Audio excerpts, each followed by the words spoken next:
Kelas to Suarv, November 17, 2018. A body lies on a beach no satellite can see clearly.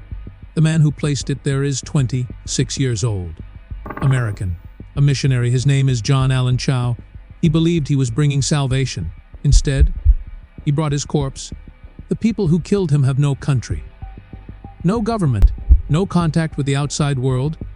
They don't know what a country is. And here's what keeps investigators awake at night. They can't retrieve the body. They can't arrest anyone. They can't even get close. Because the island doesn't belong to India. It belongs to something older. Something that has survived every empire, every plague, every technological revolution humanity has ever created. For 70,000 years, they've been saying the same thing. Stay away. But we never listen. If stories like this make you question the world, subscribe for more documentaries that uncover what others avoid. This is North Sentinel Island. 23 square miles of forest and coral, lost in the Bay of Bengal. From above, it looks like paradise. Dense green canopy. White sand beaches. Crystal water that shifts from turquoise to deep blue. From the shore, it looks like a warning. Because every time someone lands here, arrows rise from the trees. Not metaphorical arrows. Not symbolic resistance. Iron-tipped arrows that kill. Arrows fired by people who have never used metal tools, who have never planted a single crop, who have never written a single word. They hunt, they fish, they survive, and they reject us with a consistency that defies explanation. The Indian government calls it the most isolated place on Earth. Anthropologists call it a living time capsule. Missionaries call it the last unreached tribe. But here's what nobody asks out loud. What if they're not primitive? What if they're not stuck in the past? What if they're just smarter than we are? Before we understand what happened on that beach in 2018, we need to understand what North Sentinel Island actually is. Not the myth. The reality.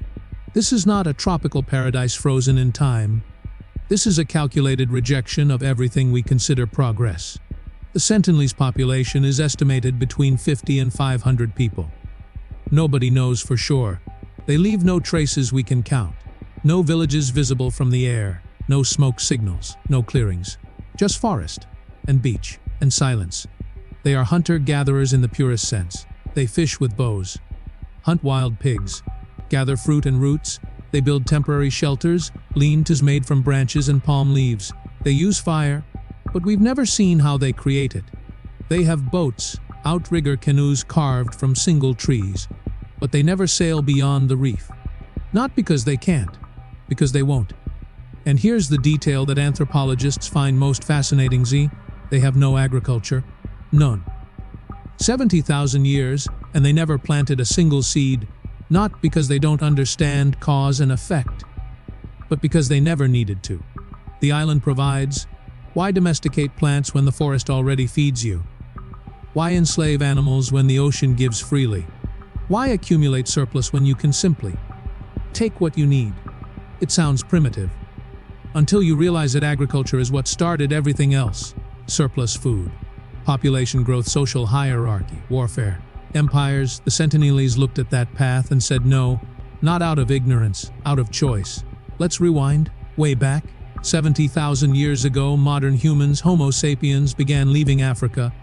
This wasn't a single journey. It was waves of migration over thousands of years. Some groups moved north into Europe. Some moved east into Asia, and some followed the coastlines, hopping from shore to shore, moving through what is now India, Myanmar, Thailand. During the Ice Age, sea levels were lower.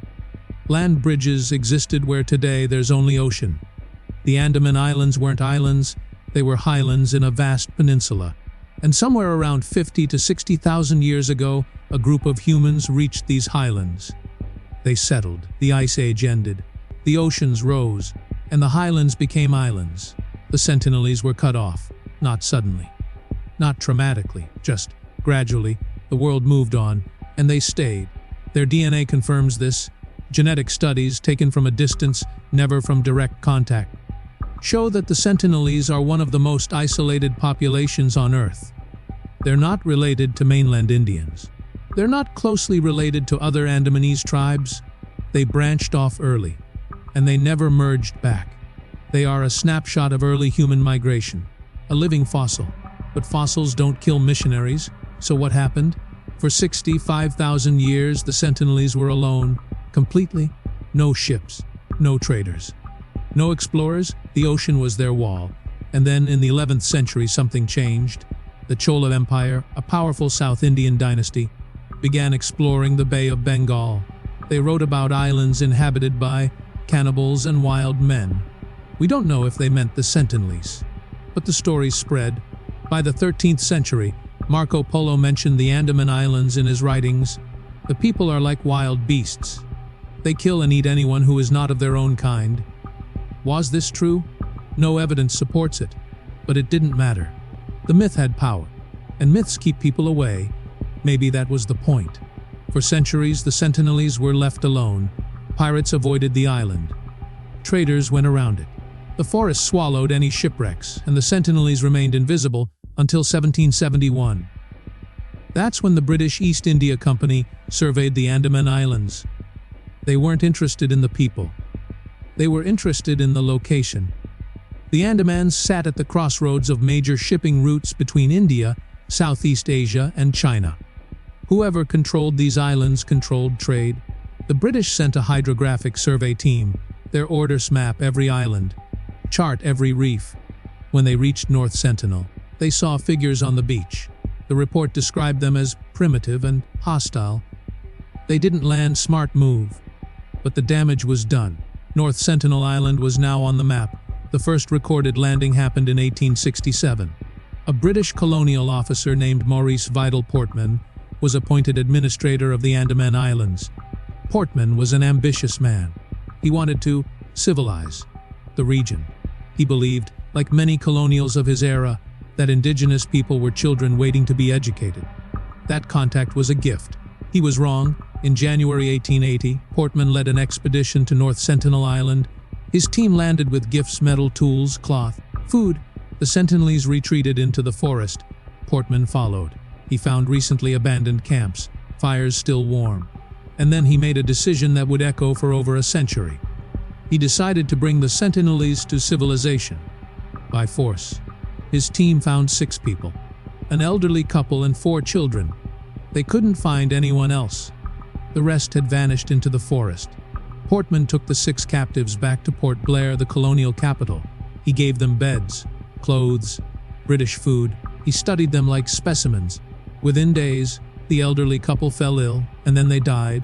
The cause was never officially recorded. But we know. Disease. The invisible weapons colonizers carried everywhere they went: measles, influenza, smallpox, tuberculosis. Diseases that Europeans had survived for centuries. Diseases that isolated populations had no immunity to. Portman panicked. He couldn't let all 6 die. That would be a scandal. So he sent the 4 children back to the island, sick, traumatized, carrying pathogens in their blood. And then he wrote in his official report, "Contact successfully established." What happened next, we can only imagine. Did those 4 children survive? Did they infect others? Did the tribe watch their elders die from invisible sickness carried by strangers? We don't know. But we know this: after 1880, the sentinelese became more hostile, more defensive, more willing to kill. Portman didn't make first contact. He made first trauma. And the sentinelese learned a lesson that would define every interaction for the next 140 years. Outsiders bring death. For decades, the island was left alone, not out of respect, out of indifference. The British had bigger colonies to exploit. The sentinelese didn't have resources worth extracting: no gold, no timber worth the risk, no spices. So they were ignored. A footnote in colonial reports: hostile natives. Avoid if possible. But shipwrecks still happened. In 1896, a cargo ship ran aground on the north shore of North Sentinel Island. The crew, over 100 men, made it to the beach. They waited for rescue. For 3 days, nothing happened. Then, on the 3rd night, the sentinelese attacked. The survivors described arrows coming from the darkness, stones hurled from the forest, screams.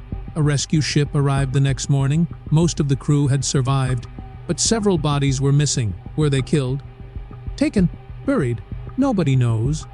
The British report listed it as attacked by savages. But here's the question. If 100 armed strangers landed on your island, wouldn't you defend it? The 20th century brought World War II. Japanese forces occupied the Andaman Islands. They built military bases, airstrips, prisoner camps. The Andamanese tribes, except the sentinelese, were decimated. Some were killed. Some died of disease. Some were forced into labor. But North Sentinel Island, untouched, the Japanese knew better. After the war, India gained independence. And in 1947, the Andaman Islands became part of the new nation. The Indian government faced a question. What do we do with the sentinelese? Integrate them. Leave them alone, study them. In 1967, they made a decision. They hired an anthropologist named Triloknath Pandit. His mission, peaceful contact. No violence. No colonialism. Just connection. Pandit believed it was possible. He believed the sentinelese could be brought into the modern world safely. He believed contact was inevitable. He was almost right. Pandit's approach was methodical. He would visit the island in small boats, staying offshore. He would leave gifts on the beach: coconuts, bananas, metal tools. He would wave. Show empty hands. The sentinelese would watch from the forest. Sometimes they would take the gifts. Sometimes they would throw them back. Sometimes they would fire arrows. Pandit took notes on everything. He documented patterns. Red cloth. They loved it. Metal tools, they took them. Dolls, they destroyed them. Over 20 years, Pandit made dozens of trips. Slowly, the hostility decreased. The sentinelese began approaching the boats, not to trade, to observe. Pandit described them as intensely curious but deeply cautious. They would wade into the water, grab coconuts, and retreat. They never spoke. They never smiled. They watched. And Pandit watched back. Then came the shipwrecks. In 1974, a Panamanian freighter called the Primrose ran aground on the reef. The crew radioed for help. While they waited, they saw figures on the beach, the sentinelese. The crew locked themselves in the ship and armed themselves with flare guns. For days, the sentinelese circled the wreck in canoes. They didn't attack. They observed. And then they did something unexpected. They boarded the wreck. They took metal, pieces of railing, chain links, tools. They didn't loot for wealth. They scavenged for resources. When the crew was finally rescued, they seemed organized.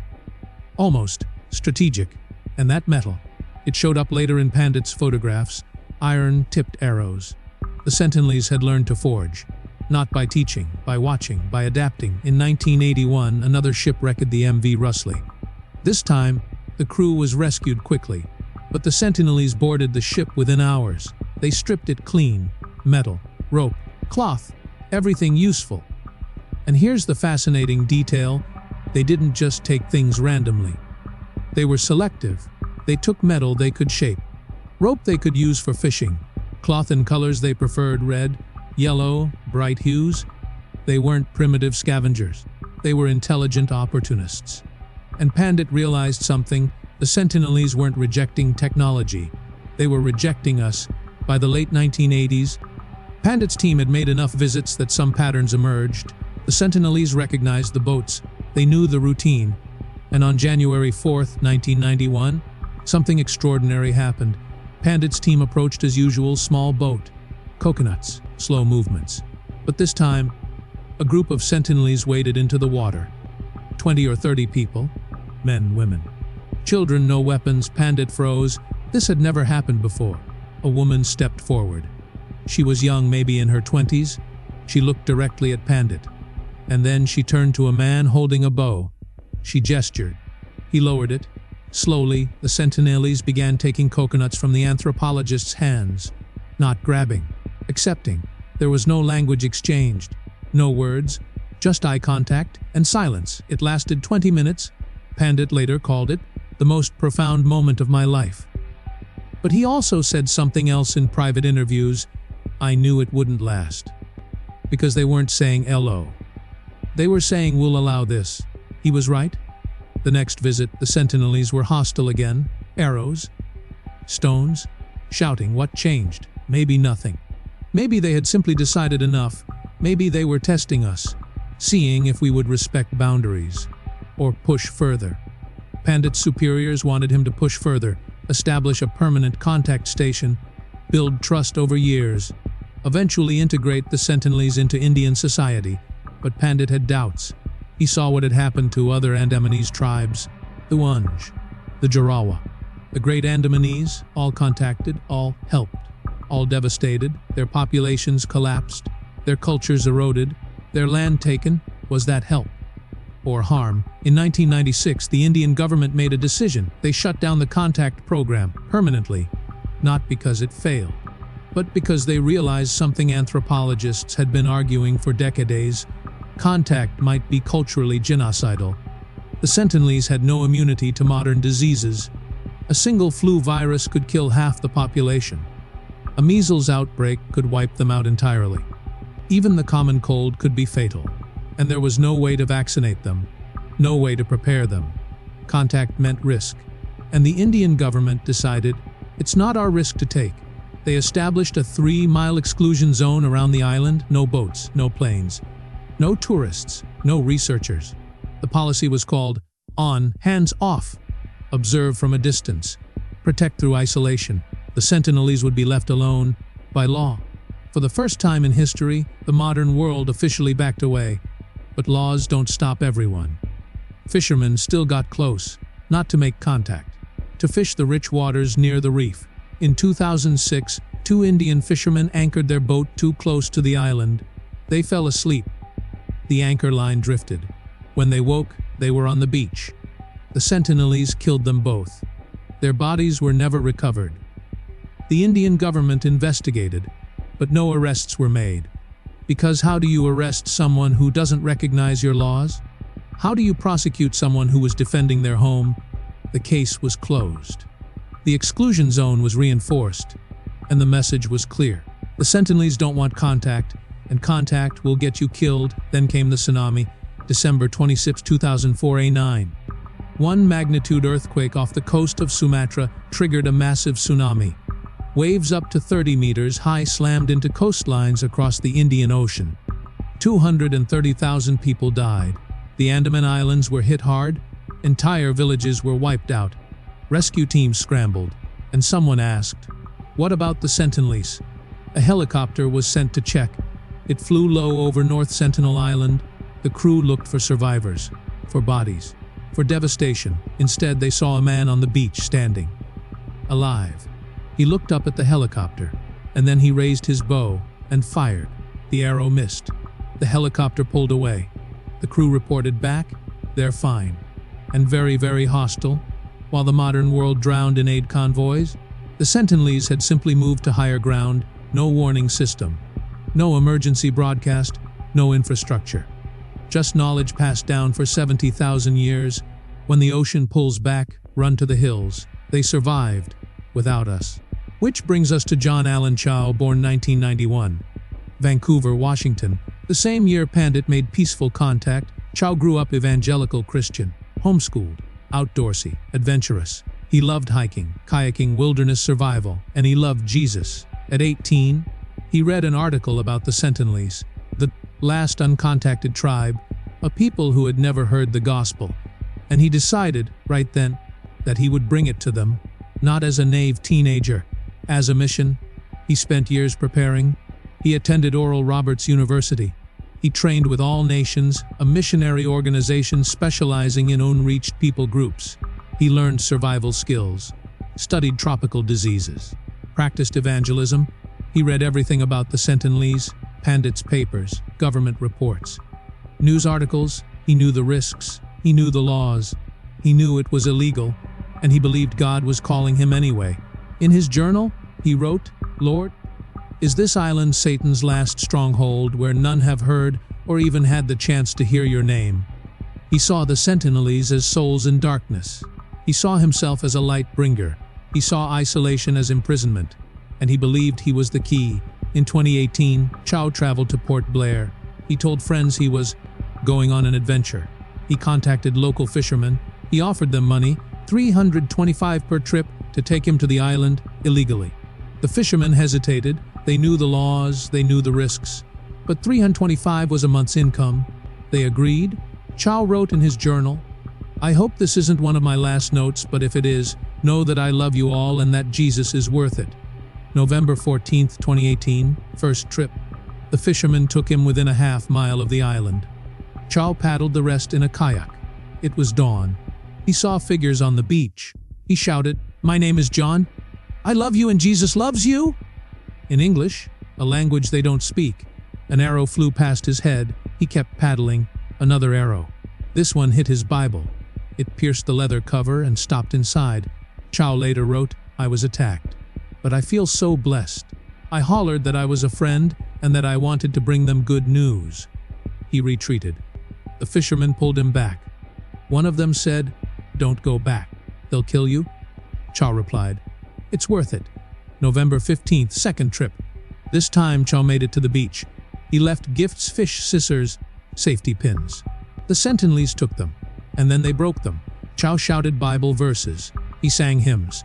The sentinelese watched, and then a boy, maybe 12 years old, walked forward. He knocked an arrow. Chow raised his hands. "I'm a friend. I bring good news." The boy fired. The arrow struck Chow in the shoulder. He stumbled back into the water. The fishermen pulled him into the boat. He was bleeding. They begged him to stop. He refused. In his journal, he wrote, "You guys might think I'm crazy, but I think it's worth it to declare Jesus to these people." November 16th, Chow rested, treated his wound, prayed. The fishermen refused to take him back. He paid them more. They agreed. November 17th, 2018, final trip, dawn. Chow paddled to the beach. The fishermen stayed a quarter-mile offshore. They watched through binoculars. They saw Chow land. They saw the sentinelese emerge from the forest, dozens of them. They surrounded him. Chow dropped his kayak. He raised his hands. He shouted something. The fishermen couldn't hear what. And then the sentinelese moved in. The fishermen saw Chow fall. They saw the tribe drag his body across the sand, toward the forest. And then they panicked. They fled. Hours later, they returned with binoculars. They saw a group of sentinelese on the beach. They were digging. They placed something in the ground, and then they covered it. Chow's body. The fishermen fled again. This time, they went to the police. The Indian government launched an investigation. They arrested the fishermen. They sent a helicopter to observe the island. They didn't land. They couldn't. Because what would they do? Arrest the sentinelese? For defending their home? For killing an illegal intruder? Indian law protects the sentinelese from prosecution. The Andaman and Nicobar Islands Protection of Aboriginal Tribes Act makes it illegal to approach the island. The law was designed to protect the tribe, but it also protects them from the law. They can't be arrested, can't be prosecuted, can't be forced into court. Because the moment the government tries to enforce modern law on the sentinelese, they are no longer isolated. They become subjects. And subjects can be controlled. The Indian government chose not to retrieve Chow's body. Not because they didn't want to, but because retrieval would require contact, and contact would require force, and force would require justification. How do you justify invading an island to retrieve the body of a man who invaded illegally? You don't. The fishermen were released after questioning. No charges filed. They had broken the law. But so had Chow. And he paid the price. Chow's family released a statement. He loved God, life, helping those in need, and had nothing but love for the sentinelese people. We forgive those who took his life. Missionaries around the world debated his legacy. Was he a martyr? A hero who died spreading the gospel? Or was he a colonizer in modern clothing? A man who valued his mission more than their autonomy? Both sides claimed him. Neither asked the sentinelese. But here's the part that haunts anthropologists. The sentinelese didn't just kill Chow. They buried him. That's not something they do for threats. Shipwreck survivors, left on the beach, fishermen, left on the beach. But Chow buried. Why? Maybe it was respect. Maybe it was a ritual. Maybe it was practical, hide the evidence. Or maybe it was something else. Maybe they understood he was different. Not a fisherman, not a castaway, but someone who came intentionally. Someone who refused to leave. And maybe, just maybe, they understood his conviction even if they rejected his message. We'll never know, because the sentinelese don't explain themselves. They just act. Since 2018, the island has been quiet. The exclusion zone remains. Drones are illegal.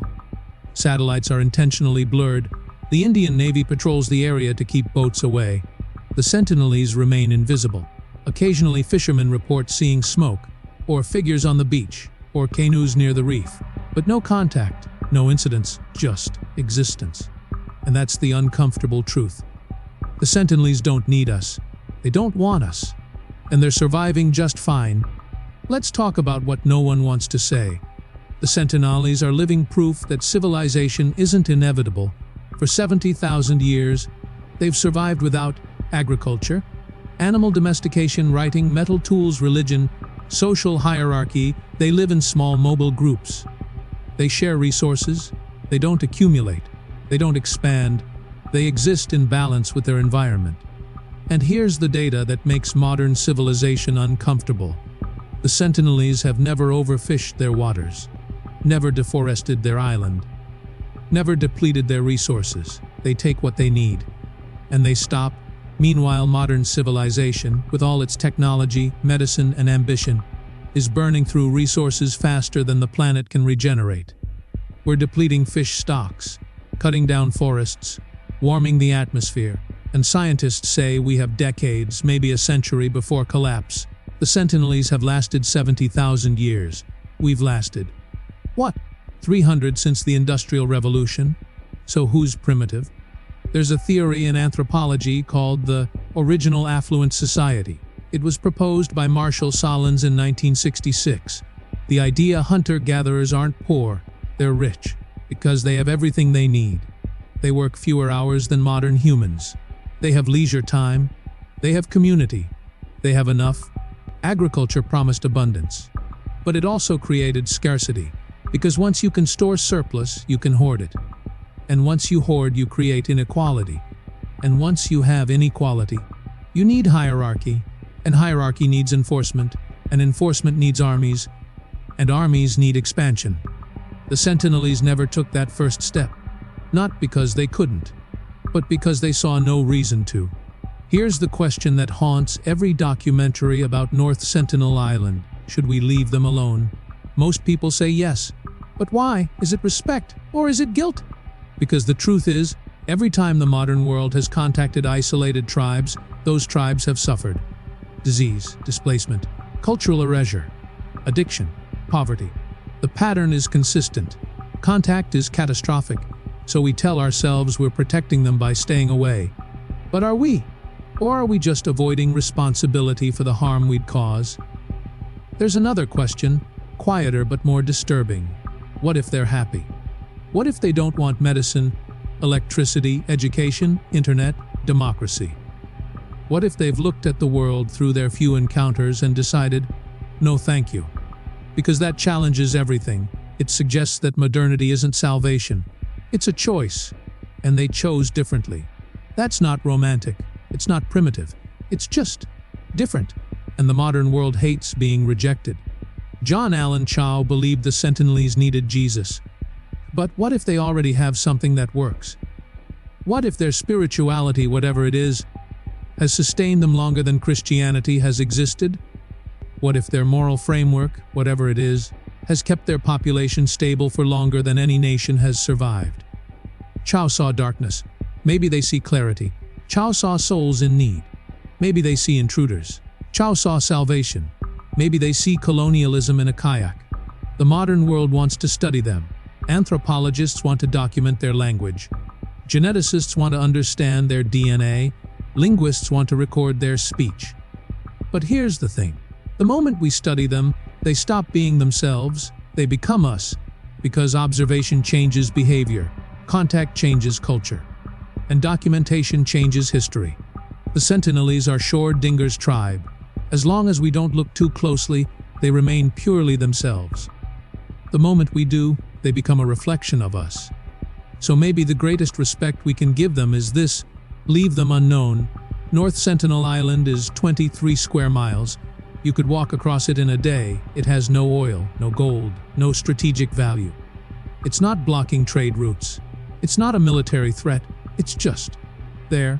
And yet it represents something massive: the right to be left alone, the right to reject progress, the right to say no to the entire world. That's not a human right we talk about. Because it threatens everything we believe. It suggests that civilization is optional. That connection is negotiable. That maybe, just maybe, we don't have the answers. The last time anyone saw the sentinelese clearly was 2018, through binoculars, burying a body. Since then, silence. No smoke signals, no boats, no figures on the beach. They've gone deeper into the forest, away from the shore. Away from us? And maybe that's the smartest thing anyone has done in the 21st century. Some places are not waiting to be discovered. Some people are not projects to be saved. Some silences are not meant to be broken. And some questions don't have answers we're ready to hear. North Sentinel Island will outlast us all, not because they're stronger, not because they're more advanced, but because they know something we forgot a long time ago. That survival doesn't mean conquering the world. It means knowing when to stop. They stopped 70,000 years ago. We never did. And when the oceans rise, when the forests burn, when the systems collapse, they'll still be there, on that beach, with their bows raised, saying the same thing they've always said: stay away. We don't need you. We never did.